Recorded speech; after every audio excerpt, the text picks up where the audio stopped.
चूंकि प्राण प्रतिष्ठा हो चुकी है, मोदी जी ने कर दिया है। यहाँ पे इस वीडियो को प्रारंभ करने के पहले राम मंदिर की जो प्राण प्रतिष्ठा हुई है, राम मंदिर जो बनाया गया है, तो उसमें बहुत सारे लोगों का उसमें योगदान है। बहुत सारे लोगों ने अपने प्राणों का उत्सर्ग किया। अपनी जो सबसे दुनिया में कीमती चीज होती है, अपनी जान, अपने प्राणों का वहां पे जाके बलिदान किया। और पिछले 500 साल से 550 साल से ये सारा कार्यक्रम हो रहा था। तो उन सब लोगों का हम सारे भारतीय लोग या पूरा विश्व बहुत दिल के अपने गहराइयों से उन सब लोगों का, हम लोग और हम लोगों की आने वाली पीढ़ी जीवन भर के लिए युगों युगों तक उनकी आभारी रहेगी।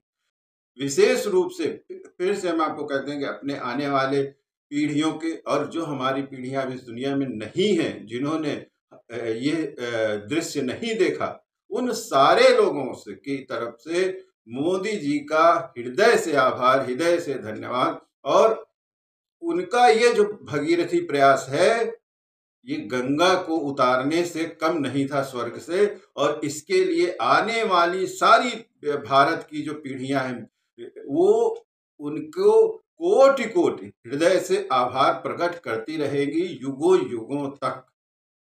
नमस्कार मित्रों, मैं प्रशांत श्रीवास्तव आपका स्वागत करता हूं अपने YouTube चैनल श्री प्रशांत एस्ट्रोलॉजी में। मित्रों, राम मंदिर का उद्घाटन हो गया, प्राण प्रतिष्ठा हो गई, और अब आगे क्या? बहुत सारे लोग पूछ रहे हैं हमसे कि बताइए गुरुजी, इसका असर क्या होगा हम लोगों के ऊपर, देश के ऊपर, या कोई असर होगा भी कि नहीं होगा? तो मित्रों, बिल्कुल असर होगा, और 100% असर होगा।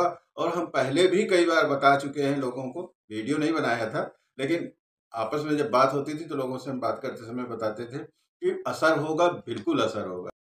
मित्रों, भगवान राम की जो कुंडली है, हमने आपको शुरू में बताया कि उसमें ऐसा क्या है। तो भगवान राम की कुंडली जानने के पहले हम लोग थोड़ा सा जान लेते हैं, जिसमें हम आपको इतिहास बताते हैं। क्योंकि आपको मालूम है कि कोई बात हम हवाई वाली नहीं करते हैं। जो भी बात करते हैं हम पूरे रीजन के साथ करते हैं, तर्क के साथ करते हैं। और फिर हम आपको बताएं, हम कभी किताबी बात नहीं करते हैं। जब तक कि मेरा अनुभव नहीं होता है, मेरा रिसर्च नहीं होता है, तब तक नहीं बात करते हैं। तो 1528 में जो है राम मंदिर को जो है वो तोड़ा गया था, और वहां पर जो है मस्जिद बना दी गई। और आपको एक बात बता दें, यहाँ पे आप बात समझिएगा, बहुत सब लोग ध्यान दीजिएगा कि 1528 के बाद भारत का जो, एक समय भारत था सोने की चिड़िया था, फिर उसके बाद तमाम तरह के आक्रांता आए, मुगल आए, तो ये इन लोगों ने बहुत सारा सोना लूटा, सब कुछ किया। लेकिन उसके बाद भी भारत की जो स्थिति थी, आर्थिक स्थिति थी, वो खराब नहीं होने पाई।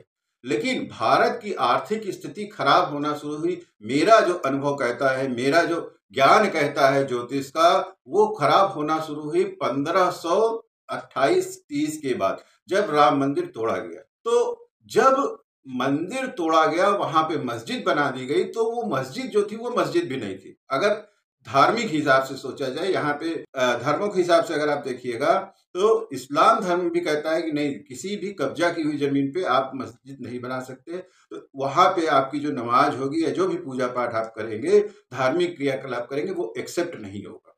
ठीक, तो ये एक चीज होती है जो कि इस्लाम कहता है। उसी के बाद भारत जो है वो तकलीफ में आना शुरू हो गया, गरीबी आना शुरू हो गई। धीरे धीरे स्थिति ये हुई कि हम लोगों की स्थितियां जो भी हैं किसी से छुपी नहीं थी, कि चंद्रशेखर जी की जो सरकार थी, उसमें भारत को अपना पूरा सोना जो है गिरवी रखना पड़ा, तब जाके जो है पेट्रोल और डीजल की व्यवस्था हो पाई देश में, और आगे गाड़ी चली। खैर, यहाँ पे इन सब बातों का बताने का मतलब क्या है? बताने का मतलब यह है कि भारत जो हम लोगों का देश है, उसके अगर आप सेंटर से देखिए, उसके आप अगर मध्य से देखिए, तो ये जो अयोध्या का जो क्षेत्र है, ये कहाँ पड़ता है? नॉर्थ ईस्ट रीजन में पड़ता है।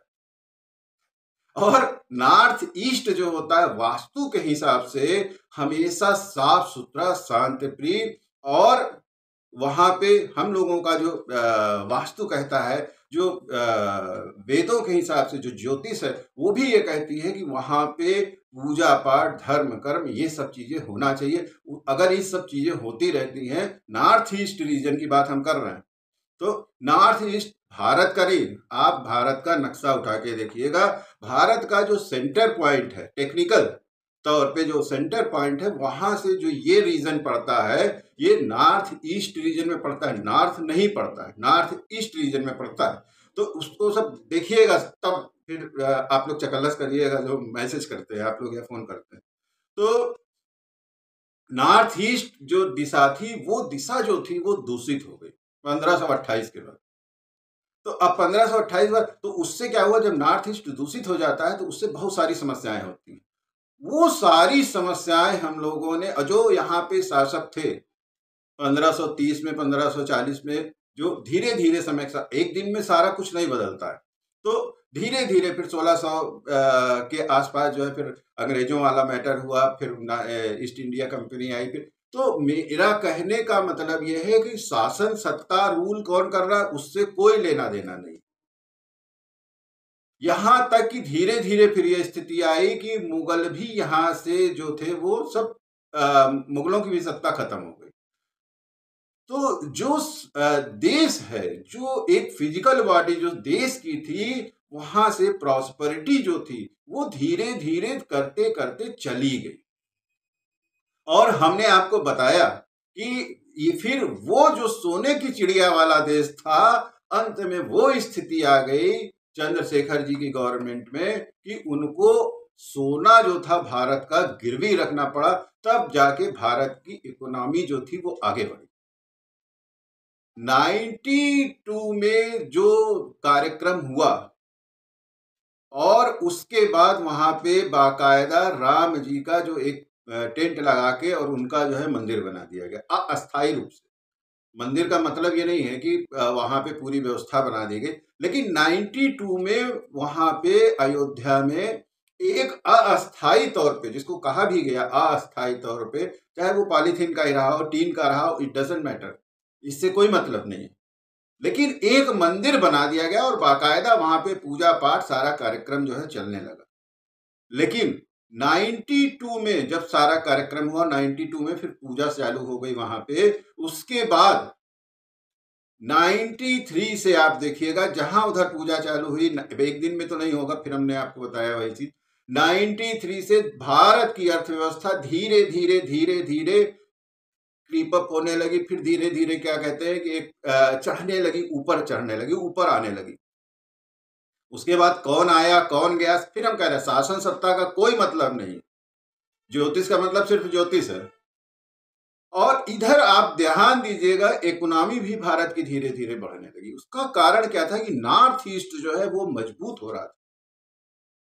नॉर्थ ईस्ट में पूजा पाठ होने लगा, सात्विकता आने लगी। केवल वहां मंदिर का मतलब नहीं था, मंदिर का मतलब पूजा पाठ धर्म कर्म होने लगा। तो उससे क्या है, नॉर्थ ईस्ट जो था वो कुंडली में मजबूत होने लगा। दूसरी चीज, आप यहाँ पे अब अभी हम आपको बताएंगे, इसमें 4-5 पॉइंट है, सारे पॉइंटों को बताएंगे तो समय अभी पहले पॉइंट में ज्यादा लग रहा है। इसी तरीके से अब जब मंदिर का विधिवत उद्घाटन हो गया और वहां पे अब प्राण प्रतिष्ठा कर दी गई, तब अब क्या होगा, तो अब क्या होगा ये समझिए। तो वहां पे हम लोगों को ये भी देखना पड़ेगा जो अब भगवान राम की जो कुंडली है उसके हिसाब से भी। मित्रों,